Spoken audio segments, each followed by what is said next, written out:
সন্ধ্যার নাস্তায় চায়ের সাথে খাবার জন্য 1 কাপ চালের গুঁড়া দিয়ে আজকে ঝাল ঝাল পিঠা তৈরি করব। এই পিঠাটা তৈরি করা একদমই সহজ, খেতেও কিন্তু ভীষণ মজার হয়, একদম কুড়মুড়ে। ভিডিওটি যদি শুরু করে থাকেন তাহলে একটি লাইক কমেন্ট ও শেয়ার করতে পারেন। তৈরি করার জন্য প্রথমেই একটি প্যানের মধ্যে নিয়ে নিচ্ছি 1 কাপ পানি, সাথে দিয়ে দেব আধা চা চামচের মতো লবণ। এবার পানিটা ফুটে না ওঠা পর্যন্ত অপেক্ষা করব।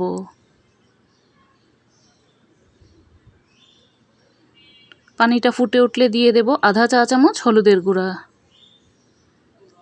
সামান্য একটু লাল মরিচের গুঁড়া, 2টি কাঁচামরিচ কুচি, একটু ধনিয়া পাতা কুচি আর একটি পেঁয়াজ কুচি দিয়েছি।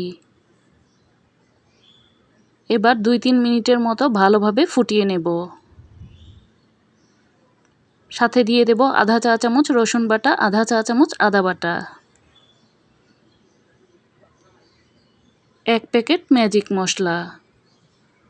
মশলাগুলোর কাঁচা গন্ধ না যাওয়া পর্যন্ত একটু ফুটিয়ে নিচ্ছি।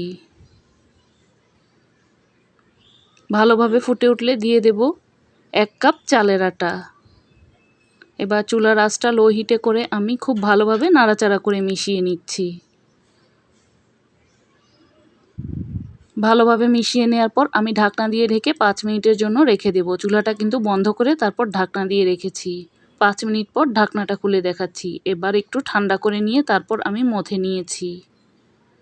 এখন এইখান থেকে এইরকম ছোট ছোট করে নিয়ে তারপর রুটি বেলে নেব।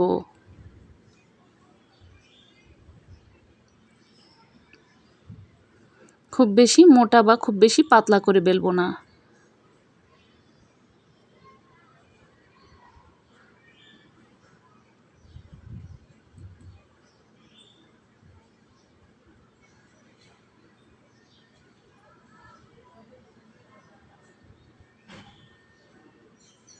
রুটির পুরুত্বটা দেখতে ঠিক এইরকম হবে।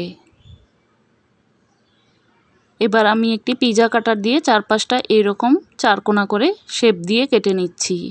চাইলে একটি ধারালো ছুরিও নিতে পারেন।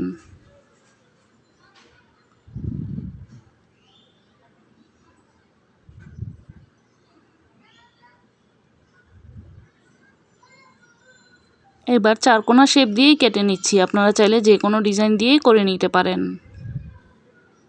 এই পিঠাটা কুড়মুড়ে হয়, খেতেও কিন্তু ভীষণ মজার হয়।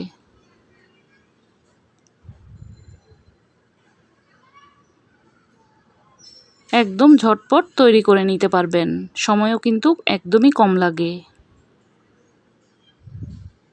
এবার চুলায় প্যান বসিয়ে তারপর আমি তেলটাকে একটু গরম করে নিয়েছি, অনেক বেশি গরম করে নিইনি।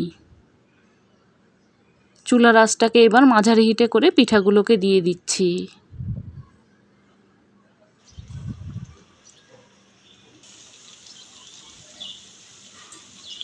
খুব বেশি বাড়িয়ে দিলে কিন্তু পুড়ে যাবে। পিঠাগুলো কিন্তু একদম ফুলে ফুলে উঠেছে, দেখে নিশ্চয়ই বুঝতে পারছেন।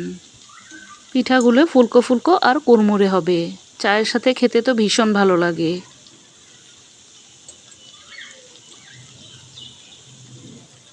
সবগুলো আমি একটি কাঁটা চামচ দিয়ে এভাবে উল্টে নিচ্ছি। কিছুক্ষণ ভেজে নেওয়ার পর কালারটা একটু এইরকম লালচে হয়ে এসেছে। এখন আমি পিঠাগুলো তুলে নিচ্ছি। পিঠাগুলো কিন্তু এখন অনেক কুড়মুড়ে হয়ে গিয়েছে, দেখে নিশ্চয়ই বুঝতে পারছেন। সবগুলো পিঠা আমি এভাবে ভেজে নিয়েছি। এখন কিন্তু গরম গরম চায়ের সাথে খাওয়ার পালা। এভাবে পিঠা তৈরি করলে কিন্তু ছোট বড় সবাই ভীষণ পছন্দ করবে। এইরকম ঝাল ঝাল কুড়মুড়ে পিঠা একবার ট্রাই করতে পারেন। আজকের মতো এখানেই বিদায় নিচ্ছি, আবারও দেখা হবে নতুন কোনো রেসিপি নিয়ে।